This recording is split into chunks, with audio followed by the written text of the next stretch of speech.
बिस्मिल्लाहिर्रहमानिर्रहीम। Dear student, अस्सलामु अलैकुम। आज के लेक्चर में subject system and network administration और इस लेक्चर में हम बात करेंगे नेटवर्क प्रोटोकॉल्स। ये आज का हमारा टॉपिक है स्टूडेंट्स। आज हम इस पे डिस्कस करेंगे। तो आइए सबसे पहले हम देखते हैं नेटवर्क प्रोटोकॉल्स क्या है। Network protocol set of rules है। रूल्स का अर्थ है जो नेटवर्क के ऊपर कम्युनिकेशंस के लिए हम इस्तेमाल करते हैं, या नेटवर्क को मैनेज करने के लिए, या जो हमारा डाटा ट्रांसफर हो रहा है उसको सिक्योर करने के लिए हम इन प्रोटोकॉल्स को यूज करते हैं।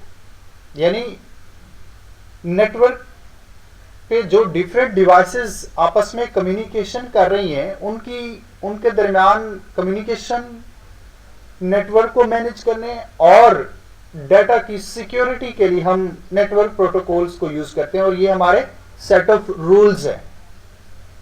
और स्पेशली ये प्रोटोकॉल्स या ये जो रूल्स हैं ये हम वहां इस्तेमाल करते हैं जहां पे डिफरेंट डिवाइसेस जो अपने इंटरनल स्ट्रक्चर, अपने प्रोसेस और अपने डिजाइन के हिसाब से डिफरेंट होती है। वहां हम इनके दरमियान इनकी कम्युनिकेशन के लिए हम प्रोटोकॉल को यूज करते हैं। या आप ये कह सकते हैं कि ये प्रोटोकॉल जो है ये एग्रीमेंट है टू डिफरेंट डिवाइसेस के दरमियान जो स्ट्रक्चर के हिसाब से, प्रोसेस के हिसाब से और डिजाइन के हिसाब से आपस में डिफरेंट है, उनके दरमियान कम्युनिकेशन करने के लिए नेटवर्क के ऊपर यूज होने वाले ये सेट ऑफ रूल्स हैं। यानी ये रूल्स हैं जिनके हिसाब से दो डिफरेंट डिवाइसेस जो है आपस में कम्युनिकेशन करते हैं। तो इन रूल्स को हम सेट ऑफ प्रोटोकॉल्स का नाम देते हैं। और स्टूडेंट्स यहाँ पे क्या कहते हैं इसके बारे में देखते हैं। Network protocol is established set of rules.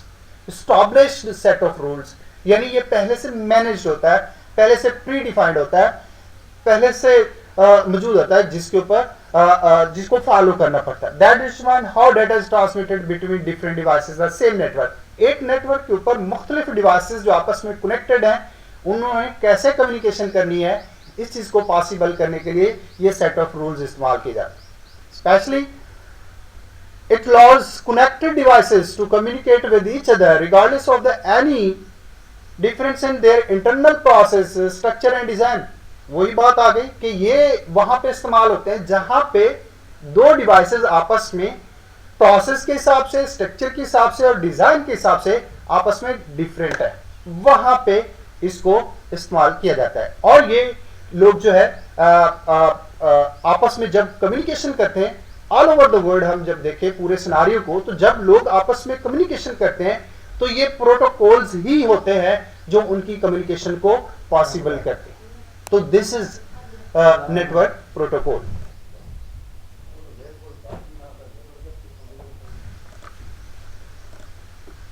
यहां पे हम इसकी लिस्ट को देखेंगे। यहाँ पे हमारे पास इन नेटवर्क प्रोटोकॉल्स की यहाँ पे लिस्ट है, इसको देखते हैं। अगर स्टूडेंट्स हम देखें, वैसे तो बहुत सारे प्रोटोकॉल्स हैं जो अवेलेबल है और काम कर रहे हैं, लेकिन अगर हम इनकी देखें इनको कैटेगरीज के हिसाब से तो या इनके एक्शन के हिसाब से अगर हम इसको देखें तो हमारे पास तीन तरह के प्रोटोकॉल्स आते हैं। नंबर 1 कम्युनिकेशन प्रोटोकॉल है, उसके बाद नेटवर्क मैनेजमेंट प्रोटोकॉल्स है, उसके बाद सिक्योरिटी के लिए प्रोटोकॉल्स है। तो स्टूडेंट्स आइए सबसे पहले हम कम्युनिकेशन प्रोटोकॉल्स को देखते हैं। ये प्रोटोकॉल्स क्या हैं? Communication protocols allows different network devices to communicate with each other. ये मुख्तलिफ डिवाइसेस जो हर हिसाब से मुख्तलिफ हैं अपने आप, अपने स्ट्रक्चर, प्रोसेस और डिजाइन के हिसाब से, उनके दरमियान कम्युनिकेशन के लिए ये ये प्रोटोकॉल्स इस्तेमाल होते हैं। They are used in both digital and analog communication. ये दोनों डिजिटल और एनालॉग कम्युनिकेशन में इस्तेमाल किए जाते हैं and can be used in important process ranging from transfer file between devices to access the internet. और ये फाइल्स को एक्सेस करने के लिए, ओवर द इंटरनेट फाइल्स को एक्सेस करने के लिए इनको यूज किया जाता है। अब यहाँ पे अगर हम इनकी टैब्स को देखें तो सबसे पहले हमारे पास ऑटोमेशन इनकी टैब्स है, ये ऐसे प्रोटोकॉल हैं जो प्रोसेसेस को ऑटोमेटिकली कंप्लीट करने के लिए, ऑटोमेटिकली एग्जीक्यूट होने के लिए, ऑटोमेटिकली चलाने के लिए ये प्रोटोकॉल्स इस्तेमाल किए जाते हैं। मसलन जैसे स्मार्ट बिल्डिंग है, वहां पे ये प्रोटोकॉल्स इस्तेमाल। अच्छा, ये स्मार्ट बिल्डिंग ऐसे जिससे ये होता है कि जैसे वेंटिलेशन है, एयर कंडीशनिंग का काम है, ऐसे जो प्रोसेसेस हैं, ऐसे जो प्रोसीजर्स हैं, उसके लिए ये ऑटोमेटिकली ये प्रोसेस चलते हैं और वहां पे जो काम हो रहा है उसके लिए ये आपके ऑटोमेशन प्रोटोकॉल्स यूज किए जा रहे हैं। इसी तरह क्लाउड कंप्यूटिंग है। ये क्लाउड कंप्यूटिंग ये होता है कि जो बाउंड नहीं होता किसी खास एग्जिस्टिंग जो डिवाइसेस है नेटवर्क के ऊपर वो काम कर रही हैं, उनके लिए ये बाउंड नहीं होते, तो ये स्प्रेडली टेक्नोलॉजी ये यूज की जा रही है। वहां पे आप इन कम्युनिकेशन प्रोटोकॉल्स को यूज करते हैं। या जैसे सेल्फ ड्राइविंग व्हीकल्स हैं जहां पे ऑटोमेटिकली व्हीकल्स काम कर रही हैं, वहां पे भी जो है इन प्रोटोकॉल्स को यूज किया जा रहा है। तो ये ऐसे प्रोटोकॉल्स हैं जो ऑटोमेशन के लिए इस्तेमाल किया जाता है, यानी जहां पे ऑटोमेटिकली कुछ काम होना है वहां पे इनको यूज किया जाता है। जिस तरह इंस्टेंट मैसेजिंग है, तो वहां पे भी ये भी एक कैटेगरी है कम्युनिकेशन प्रोटोकॉल्स की कि यहाँ पे जो है इन प्रोटोकॉल्स को यूज किया। जैसे आप स्मार्टफोन है या आपके कंप्यूटर्स हैं, वहां पे डिफरेंट ऐसे इंस्टेंट मैसेजिंग का काम हो रहा है, तो आप कंप्यूटर पर बैठे हैं, आपको कोई मैसेजिंग आ रही होती है और आप उससे आपको पता चल रहा होता है कि कौन बंदा आपका ऑनलाइन है, आपको इस वक्त किस ऐप से आपको मैसेज आया, व्हाट्सएप से आया, किससे आया, तो यहाँ आपको ये नोटिफिकेशन आती रहती है, या आपके इंस्टेंट मैसेजिंग होती है। तो इसके लिए जो है ये आपके इंस्टेंट मैसेजिंग प्रोटोकॉल काम कर रहते हैं और ये आपको नोटिफिकेशन देते रहते हैं। इसी तरह ब्लूटूथ है। ब्लूटूथ आप जानते हैं, जैसे आप कम्युनिकेशन करना चाहते हैं डिफरेंट डिवाइसेस के दरमियान, ब्लूटूथ के जरिए से आप करते हैं, तो वहां पे इस ब्लूटूथ की कम्युनिकेशन के लिए जो आपके प्रोटोकॉल्स यूज किए हम उनको ब्लूटूथ प्रोटोकॉल्स का नाम देते हैं। इस तरह फाइल ट्रांसफर, आप फाइल्स को ट्रांसफर करना चाहते हैं, नेट के ऊपर करना चाहते हैं, नेटवर्क के ऊपर आप उसको ट्रांसफर करना चाहते हैं, तो इन नेटवर्क्स के ऊपर या मुख्तलिफ डिवाइसेस के ऊपर जब फाइल्स को ट्रांसफर करना है तो उसके लिए FTP फाइल ट्रांसफर प्रोटोकॉल्स को इस्तेमाल किया जाता है। और इसी तरह आप इंटरनेट प्रोटोकॉल्स हैं, ये आपका जो डाटा इंटरनेट के ऊपर आपको अवेलेबल है, आप तक पहुंच रहा है, तो उसके लिए जो प्रोटोकॉल्स इस्तेमाल किए जा रहे हैं ये आपके इंटरनेट प्रोटोकॉल इस्तेमाल किए जा रहे हैं। तो स्टूडेंट्स ये आपके कम्युनिकेशन प्रोटोकॉल्स हैं जो डिफरेंट कैटेगरीज में आ रहे हैं और डिफरेंट फंक्शनैलिटीज के साथ काम कर रहे हैं।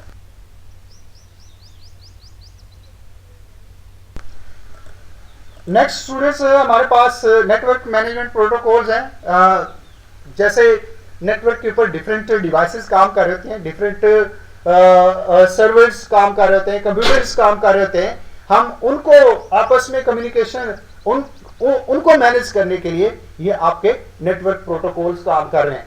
तो सर्वर्स को मैनेज करना है, राउटर्स को मैनेज करना है, कंप्यूटर्स को मैनेज करना है, तो वहां पे ये आपके नेटवर्क प्रोटोकॉल्स काम कर रहे हैं।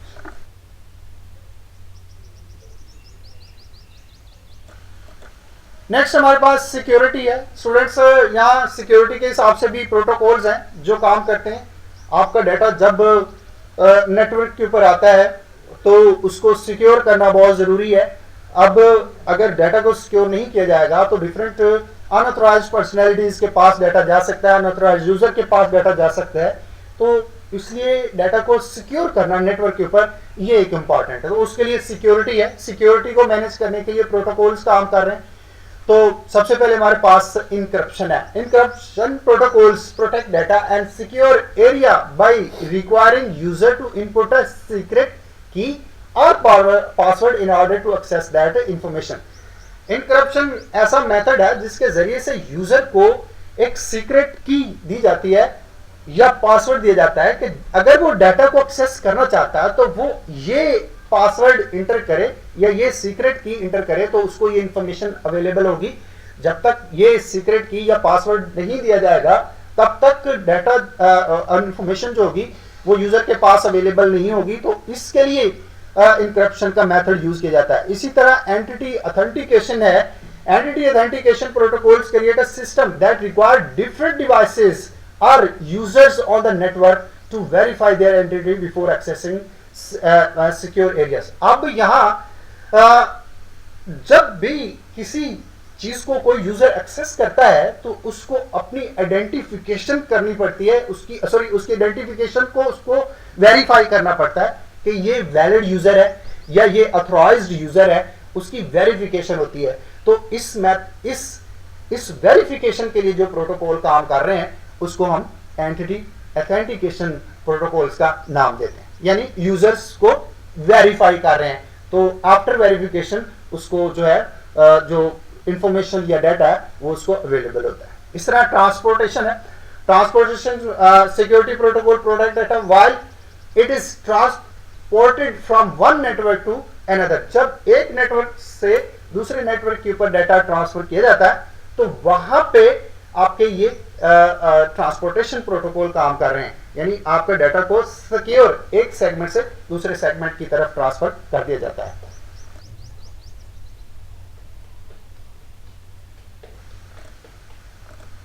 स्टूडेंट्स यहाँ पे हमारे पास एग्जांपल है नेटवर्क प्रोटोकॉल्स की। यहाँ पे हम इसको देखें तो ये हमारे सामने है, जिसमें आपके पास SSL जो अभी सिक्योर सॉकेट लेयर्स हैं, इस तरह फाइल ट्रांसफर प्रोटोकॉल है, इस तरह ट्रांसमिशन कंट्रोल प्रोटोकॉल है, WOP है, HTTP है, SMTP है, ऐसे मुख्तलिफ प्रोटोकॉल्स हैं जो आपके काम कर रहे हैं और ये अपने फंक्शनैलिटीज के साथ ओवर द इंटरनेट ये अपने रूल्स के हिसाब से काम कर रहे हैं और आपका जो डाटा ट्रेवल हो रहा है, नेटवर्क जो मैनेज हो रहा है, आपकी जो डाटा को इंफॉर्मेशन को सिक्योरिटी प्रोवाइड की जा रही है वो इन प्रोटोकॉल्स के जरिए से पॉसिबल है।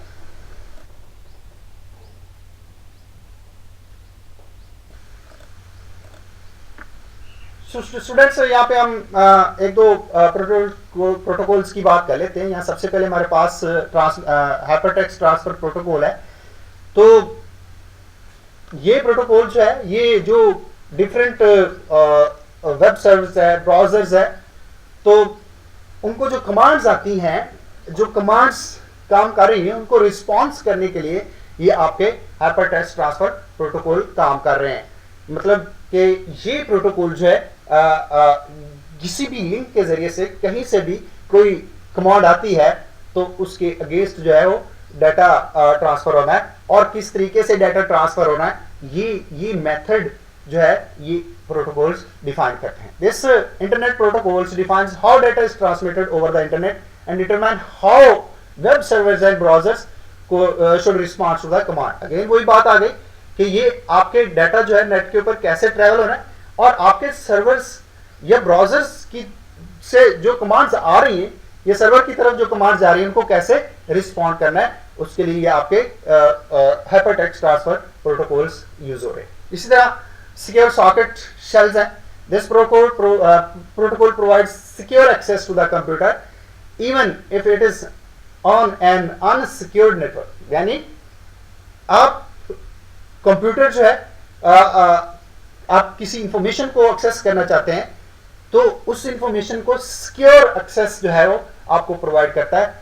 इवन अगर आप ऐसे नेटवर्क पे बैठे हैं जो आपका सिक्योर नहीं भी है, वहां पे ऑथेंटिकेशन, हैकिंग, ऐसी बहुत सारी प्रॉब्लम्स, हैकिंग का मसला है, वहां पे डाटा को लॉस होने का प्रॉब्लम है, वहां पे जो है डाटा को सिक्योरिटी के साथ ट्रेवल करने के लिए ये आपके प्रोटोकॉल्स इस्तेमाल किए जाते हैं। As is particularly useful in network administrator who need to manage different system remotely। अब यहाँ पे ये प्रोटोकॉल वहां पे इस्तेमाल किया जाता है जहां पे आप अपने नेटवर्क को एडमिनिस्ट्रेट कर रहे हैं, आप एडमिनिस्ट्रेशन का काम कर रहे हैं और वो भी रिमोटली आपका सर्वर है उसको एक्सेस किया जा रहा है, यूजर्स रिमोटली उसको एक्सेस कर रहे हैं, तो आप अपने उस नेटवर्क के एडमिनिस्ट्रेशन के लिए आप इस प्रोटोकॉल को यूज करेंगे।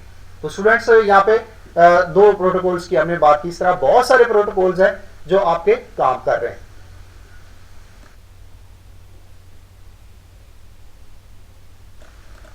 अल्लाह हाफिज स्टूडेंट्स, आज के लिए इतना ही। आज के लेक्चर में हमने बात की नेटवर्क प्रोटोकॉल्स पे।